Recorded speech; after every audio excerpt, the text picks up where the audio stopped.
A millionaire CEO visited his ex-wife after 7 years, and the secret she had been hiding on that farm stopped him cold. A secret that changed both their lives forever. Before we begin, drop a comment telling us where you're watching from. And at the end, don't forget to rate this story from 0 to 10. Enjoy the story, everyone. Lucas Hart had everything. A penthouse on the 52nd floor. A company worth billions. A name that made boardrooms go quiet the moment he walked in. And one morning, a letter. No sender. No return address. Just an envelope on his desk, handwritten in ink that looked almost old-fashioned. He almost threw it away. Almost. He opened it. One line. You need to see what you left behind. Lucas read it 3 times, then set it down, then picked it up again. He told himself it meant nothing. Told himself he had work to do, meetings, contracts, decisions worth millions. He told himself a lot of things. By noon he was in the car. By evening he was on a road he hadn't driven in 7 years, narrow, lined with old trees, leading into a town so quiet it felt like time had forgotten to move there. Willow Creek, the place he had sworn, on the worst night of his life, never to see again. The black luxury car stopped in front of a rusty gate. Lucas stepped out, straightened his suit, looked at the farm beyond the fence, simple, warm, alive in the way that only places truly loved ever are. And there she was, on the other side of the fence, bent over the soil, blonde hair tied back under a scarf, hands deep in the earth, completely unbothered by the world. Sarah Mitchell, 7 years, and she was still the most quietly powerful thing he had ever seen. She hadn't noticed him yet. He wasn't sure he was ready for when she did. She looked up, and the smile, that quiet, unbothered smile, disappeared. Sarah straightened slowly, wiped her hands on her jeans, looked at him the way you look at something you spent years trying to forget. Lucas stood at the gate. Suit, Italian shoes now covered in dust. The contrast between them felt almost cruel. Him with everything money could build, her with everything money couldn't buy. Well, her voice was steady, sharp. The city prince is back. Hi, Sarah. He stopped himself. Sarah. She caught it. Said nothing. It's been a while, he managed. 7 years. She crossed her arms. To be exact. Lucas opened his mouth, closed it. There was no good sentence that started with I know and ended with anything she hadn't already heard in her own head 1,000 times. I got a letter, he said finally. Wasn't for me. Her tone left no room for doubt. I don't write to ghosts. It said I needed to see what I left behind. Sarah gave a short, humorless laugh. Then look around, Lucas. She stopped, corrected herself. Lucas, what you left behind learned to live without you just fine. The words landed quietly, but they hit like something that had been waiting 7 years to be said. Lucas turned to leave. Then he heard it. A laugh. Soft, light, the kind that belongs only to children, completely unaware of the weight the world carries. He turned back. At the upstairs window, a little girl. She was watching him with wide, curious eyes. Red hair loose around her face. Fair skin. Small hands pressed flat against the glass. And her eyes. Gray. Sharp. Calm. The same gray eyes Lucas saw every morning in the mirror. He forgot to breathe. The world went quiet. No wind. No birds. No sound from the road behind him. Just that face at the window. Looking at him the way children look at things they don't yet have words for. Sarah moved fast. Lily. Her voice came out firm, steady on the surface. But something underneath it was breaking. Go inside, sweetheart. Now. The curtain fell. Lucas kept staring at the window. Who is she? His voice came out barely above a whisper. Sarah stepped between him and the house. Her face had changed completely. Whatever had been soft a moment ago was gone. None of your business. Sarah, that conversation is not happening today. Her voice was cold. Final. You need to leave. Lucas looked at her. Then at the window. The curtain was still, but he could feel those eyes behind it. And he already knew. He wasn't leaving Willow Creek. Not yet. Meadowbrook Inn was a 2-story white building with wooden porches and creaky stairs. The only place to stay in Willow Creek. Lucas walked in with his suitcase and his thoughts, both heavier than they should have been. Mrs. Collins looked up from the front desk and recognized him immediately. Her eyes went wide for just a second. Lucas Cole, I mean Mr. Hart. She caught herself. My goodness, it's been so long. He forced a polite smile. I need a room. A few days. She handed him the key without asking questions. The room was simple. Narrow bed. One window facing the dark fields. Lucas sat on the edge of the mattress and held his head in his hands. Those eyes. Gray. Sharp. Calm. He didn't know anything for certain. Didn't know if Sarah had remarried. Didn't know if Lily belonged to another man. Didn't know what 7 years had looked like from her side of the fence. But something inside him, something that had nothing to do with logic or reason, kept saying the same thing. She's yours. He lay down, stared at the ceiling, listened to the silence of a town that moved at a completely different speed than his life in New York. He didn't sleep. By morning, he was already walking back toward the farm. Sarah was already at the fence when Lucas arrived. Toolbox open. Work gloves on. Expression closed. You again. She didn't look up. Good morning to you too. She kept working. He watched her try to hammer a nail into old dry wood. The nail bent. She pulled it out. Tried again. Can I help? Sarah stopped. Turned. Looked him over slowly. Name one thing you know how to do without paying someone else to do it for you. Lucas opened his mouth. Nothing came out. She smiled triumphant and went back to work. He picked up the hammer anyway. Line up the nail. Hit it. The nail went in crooked. Sarah burst out laughing. Then the hammer slipped from her hand, landed directly on her foot. Ow! She jumped back, hopping on one foot, face twisted. Lucas stepped forward. Are you? I'm great, she said through gritted teeth. I love starting my morning by hitting my own foot. It's my favorite hobby. He laughed. He couldn't help it. She stopped hopping, stared at him.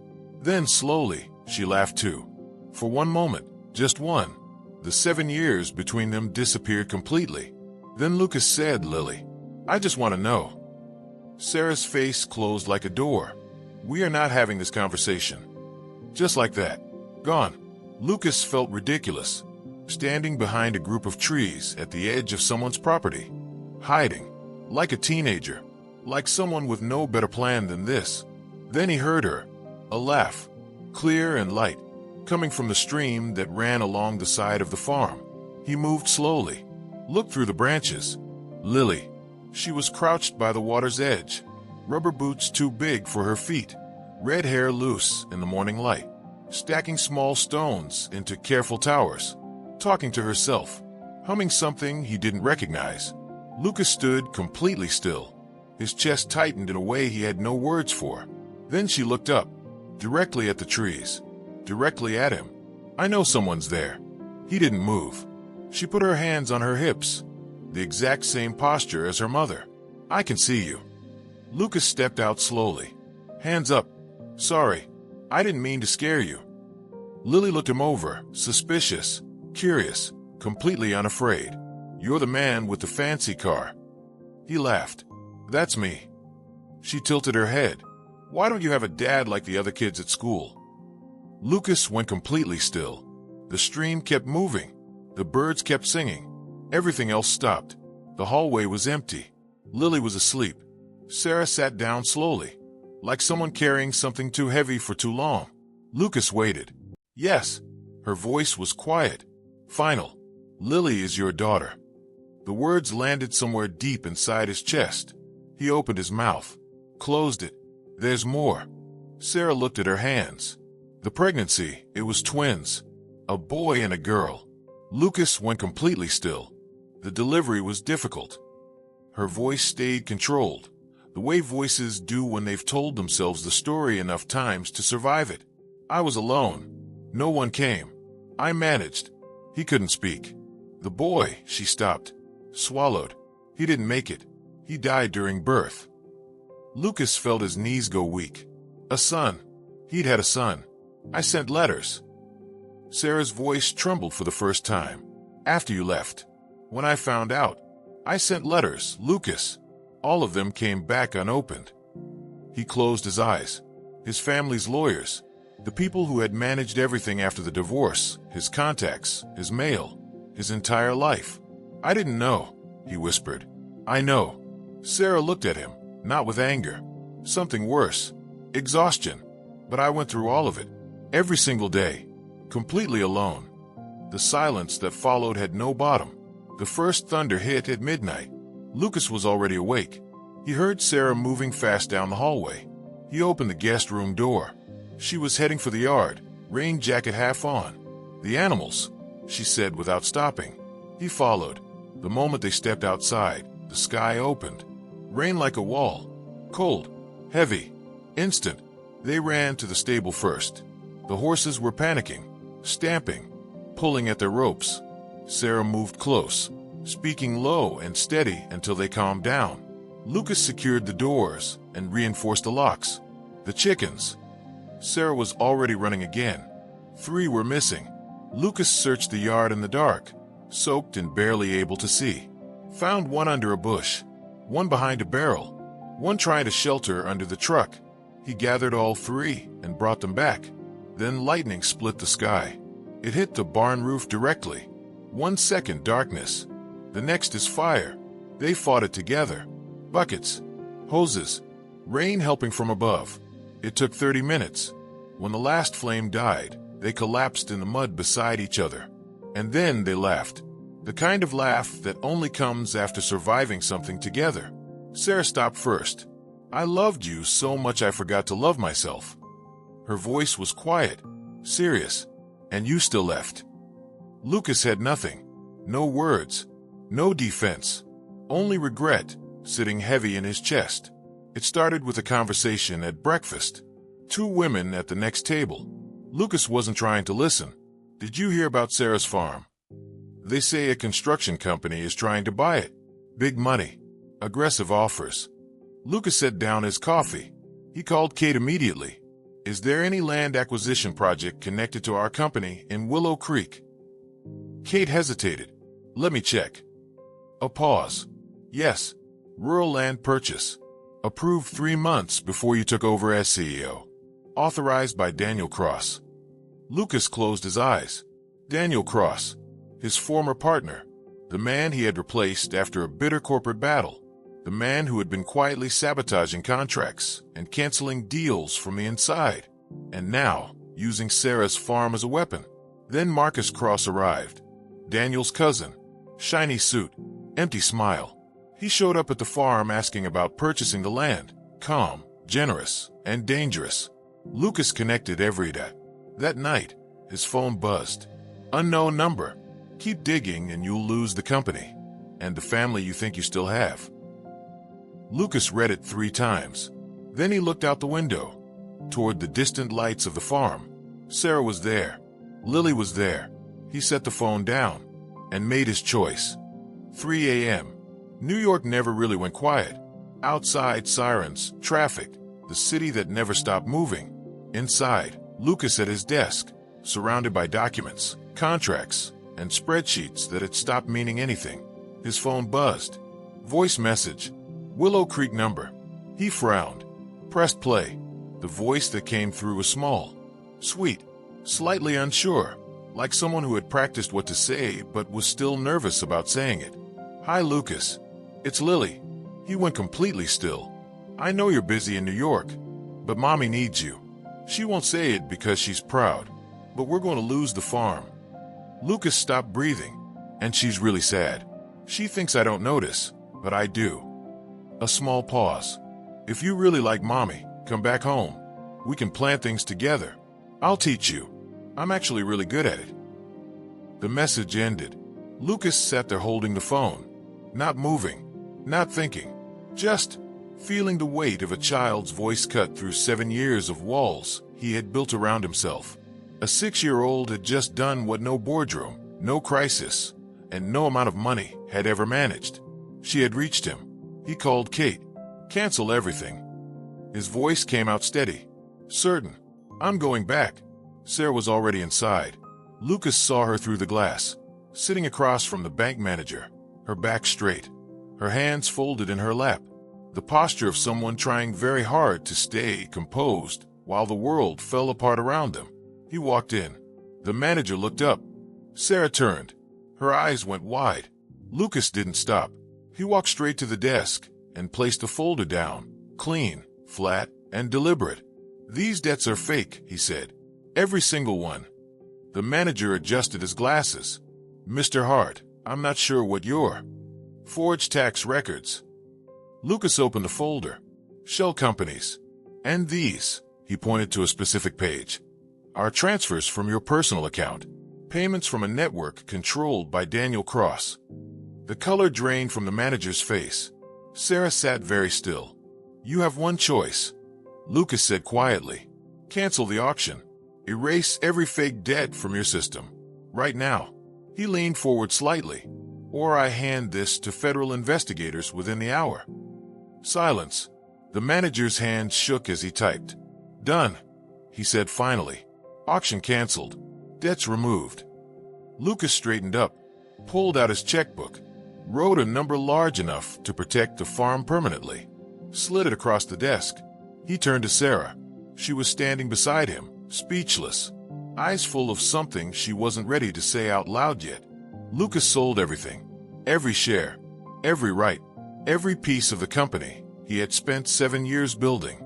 Half the profits went directly into the farm account, enough to protect it for generations.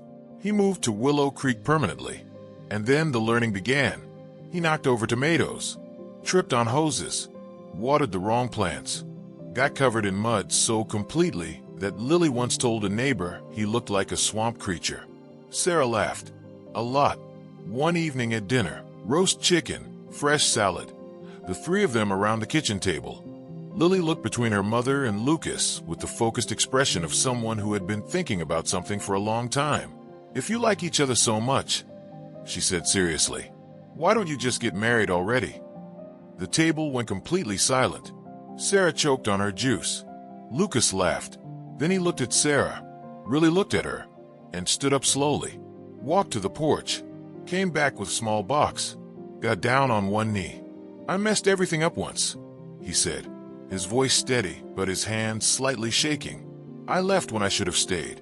But if you'll let me, I'd like to spend the rest of my life making that right." Sarah was already crying. "Yes," she said, 1,000 times yes. The wedding was on the farm, boots on the grass. The whole town is present. Mrs. Parker is in the front row, crying happy tears. Mrs. Collins is helping with last-minute details. Lily was the flower girl. She took the job extremely seriously, tossing petals with the focus and precision of a tiny general. The vows were simple, real. "I promise to face every storm beside you," Lucas said. "And I promise," Sarah answered, "never to let you water the wrong plants again." The whole town laughed and cheered. That night, Lily wrote in her diary, "Today my mommy married my daddy. It took a while, but real families bloom together." She closed the notebook, smiled, and went to sleep. Lucas Hart had billions and felt empty. Sarah Mitchell had a farm, a daughter, and everything that truly mattered. Rate this story from 0 to 10 in the comments. Did Lucas deserve that second chance? Subscribe and turn on notifications. The next story is already waiting.